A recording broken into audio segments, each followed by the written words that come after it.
मनीषाताईंना जर नक्षल अर्बदवाद वारीमध्ये घुसलाय असं वाटत आहे, वारीमध्ये मागच्या वर्षीपासून धारकरी घुसायला लागले, हा नक्षलवाद नाही आहे का? मग तुम्ही तुमच्या सोयीचं बोलणार का? अखंड वारीच्या परंपरेमध्ये कोणालाही यायला मज्जाव नाही, सर्वजण येऊ शकतात. भारतीय संविधानासारखा पवित्र धर्मग्रंथ दुसरा कुठलाही देशाचा असू शकत नाही. कोणी जर पथनाट्याच्या माध्यमातून अवेअरनेस करणार असेल तर तुम्ही त्याला नक्षलवादी ठरवणार. हे सर्टिफिकेट तुम्हाला कोणी दिलंय?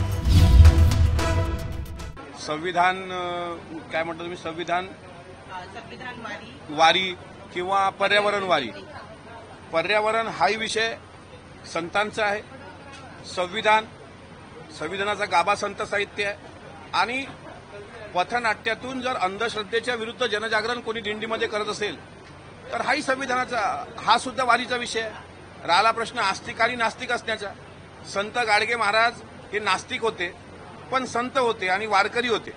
त्याच्यामुळे आम्ही आस्तिक आहोत की नास्तिक आहोत हे ठरवण्याचा कोणालाही अधिकार नाही. पंढरीच्या वारीमध्ये खट नट यारे शुद्ध होऊन जारे आणि दौंडी पिटी व्हारे चोखा मेळा असा चोखोबाचा अभंग आहे. चमत्काराच्या विरुद्ध किंवा अंधश्रद्धेच्या विरुद्ध प्रबोधन करणारा तुकोबाचा अभंग आहे. सांगो जानती शकून भूत भविष्य वर्तमान याचा आम्हासी कंटाळा पाहो नावळती डोळा. रिद्धी साधक वाचा सिद्धी होती एकच तुका म्हणे जाती पुण्यक्षय अधोगती. किंवा योग याग विधी येणे नवे सिद्धी म्हणणाऱ्या ज्ञानेश्वर महाराजांची ही वारीची परंपरा, तुकोबांची परंपरा, याला कुठेतरी गालबोट लावण्याचा प्रकार या पॉइंट ऑफ इन्फॉर्मेशनच्या माध्यमातून सन्माननीय मनीषाताईंनी केलाय. आणि मनीषाताईंना जर नक्षल अर्बदवाद वारीमध्ये घुसलाय असं वाटत आहे तर भिडे गुरुजींच्या धारकऱ्यांनी, मी म्हणत नाही भवाळकर ताईंनी त्यावर भाष्य केलंय की वारीमध्ये मागच्या वर्षीपासून धारकरी घुसायला लागले, हा नक्षलवाद नाही आहे का? मग तुम्ही तुमच्या सोयीचं बोलणार का? अखंड वारीच्या परंपरेमध्ये कोणालाही यायला मज्जाव नाही, सर्वजण येऊ शकतात. भारतीय संविधानासारखा पवित्र धर्मग्रंथ दुसरा कुठलाही देशाचा असू शकत नाही. आणि जर संविधानाच्या बाबतीत प्रबोधन होत असेल तर तुम्हाला वाईट वाटण्याचं काही कारण नाही. संविधान असेल, पर्यावरण असेल, हा संतांचा श्वास आहे. त्याच्यामुळे अशा प्रकारचं पॉइंट ऑफ इन्फॉर्मेशन त्या सभागृहामध्ये मांडलं गेलं, हे मला असं वाटतं की कुठंतरी आपल्या आयुधाचा गैरफायदा करण्याचा जो प्रकार आहे, वारीच्या परंपरेला गालबोट लावण्याचं काम कृपा करून करू नये. संविधान हा आमचा श्वास आहे. जरी असा कायदा कुठे येत असेल तर कायद्याच्या बाजूला कायद्यात काय चुकीचं आहे? उद्या तुम्ही कोणालाही अटक करणार, कोणी जर पथनाट्याच्या माध्यमातून अवेअरनेस करणार असेल तर तुम्ही त्याला नक्षलवादी ठरवणार. हे सर्टिफिकेट तुम्हाला कोणी दिलंय? हे आम्ही अजून जिवंत आहोत त्या सभागृहामध्ये. जे चुकीचं असेल त्याला बोलणं आमचं कर्तव्य आहे. आणि मी वारकरी असल्यामुळे अशा प्रकारचं वक्तव्य करून माझ्यासारख्या वारकऱ्याला सुद्धा वेदना झालेल्या आहेत. शिराळा इथं नागपंचमीच्या वेळेला नागांची पूजा करण्याची प्रथा आहे, पुन्हा एकदा सुरू करण्याचा विचार सुरू असल्याचं गणेश नाईक यांनी म्हटलेलं आहे. खूप वर्षाच्या काही जणांच्या प्रयत्नानंतर ही प्रथा बंद करण्यात आली होती, आता ती पुन्हा सुरू करण्याचा विचार केला जातो, यावर आपली प्रतिक्रिया? 32 शिराळा हे गाव नागपंचमी करता ओळखलं जाते. स्वतः नागरे पाटलांचं ते गाव आहे. तिथली ती प्रथा परंपरा नागपंचमीची आहे. फक्त प्राण्यांना त्रास होऊ नये असे जे काही कायदे निघालेले आहेत, आता पूर्वी घरात लोक पोपट सुद्धा ठेवायची, आता त्यावर बंदी आहे. असे काही कायदे निघाले, त्या कायद्याला अनुसरून कायद्याच्या चौकटीत राहून जर नागपंचमीची प्रथा परंपरा सरकार सुरू करत असेल तर मग स्वागत करायला हरकत नाही. पण अशा प्रकारे आता सापाला जीवदान देणारे सर्पमित्र पण आपण बघतो, पण सापाच्या जीवाशी खेळ होऊन जर काही प्रथा परंपरा असतील आणि त्या नियमबाह्य असतील तर त्या प्रथा परंपरेच्या बाबत सरकार म्हणून सरकार विचार करणार.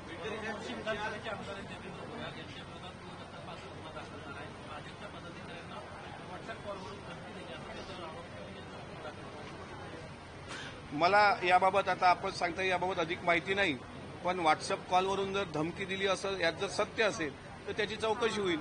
पण मला वाटत नाही की देवेंद्र भुयार तसे धमकी बिमकी देणाऱ्या आमदारांपैकी आहेत. मनसेकडनं मीरा रोडमध्ये एका व्यक्तीला मारहाण केली गेली आहे. त्याचा मुख्य मुद्दा असा आहे, मराठीत न बोलल्यामुळे मारहाण केलेली आहे. मराठी भाषा ही आपली मातृभाषा आहे, तिचा सन्मान झाला पाहिजे, पण ती बोलल्या गेली पाहिजे. यासाठी सुद्धा सन्मानानं काउन्सिलिंग झालं पाहिजे. की एखादा आपला बांधव आहे तो उर्दू बोलतो, हिंदी बोलतो, इंग्रजी बोलतो, पण त्यांनी मराठी बोलावं याच्याकरता मी त्याच्या कानावर मारावी, ही गुंडागर्दी झाली, हा दहशतवाद झाला. तुम्ही प्रेमानं समजून सांगा.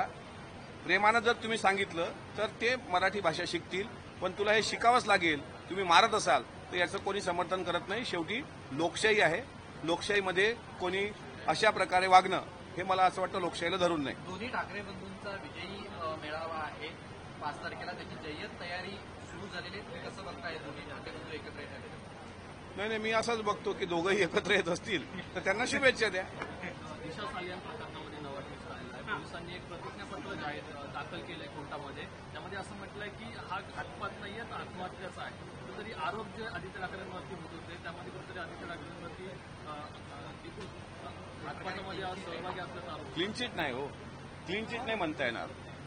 सरकारकडून एसआयटी गठीत झाली आणि एसआयटीनी तो निर्णय दिला की दिशा सालियन प्रकरणात ना कुठं लैंगिक अत्याचार झाला ना कुठं तिचा घातपात झाला. म्हणजे इतक्या वर्ष ज्या पद्धतीनं एखाद्या व्यक्तीचं राजकीय करिअरच उभं राहू नये, तो कुठलाही असो, कुठल्याही पक्षाचा असो, पक्ष म्हणून आम्ही बघत नाही, पण ज्या वेळेस त्यांच्यावर आरोप झाले त्यावेळेस त्यांनी संयमानं प्रतिक्रिया दिली होती आणि सांगितलं होतं की माझा याच्यामध्ये दोष नाही, शेवटी सत्य जनतेसमोर येणार. आता क्लीन चिट हा शब्द जो तुम्ही काढला, असं असतं की ते सरकारमधले आमचे मंत्री आहेत आणि मग एसआयटीने क्लीन चिट, मग एसआयटीने सांगितलं यात काही तथ्य नाही, मग ते क्लीन चिट असा शब्द आपण ग्राह्य धरला असता. पण या प्रकरणावरून एकच लक्षात येतं, सत्य परेशान हो सकता है लेकिन पराजित नहीं हो सकता.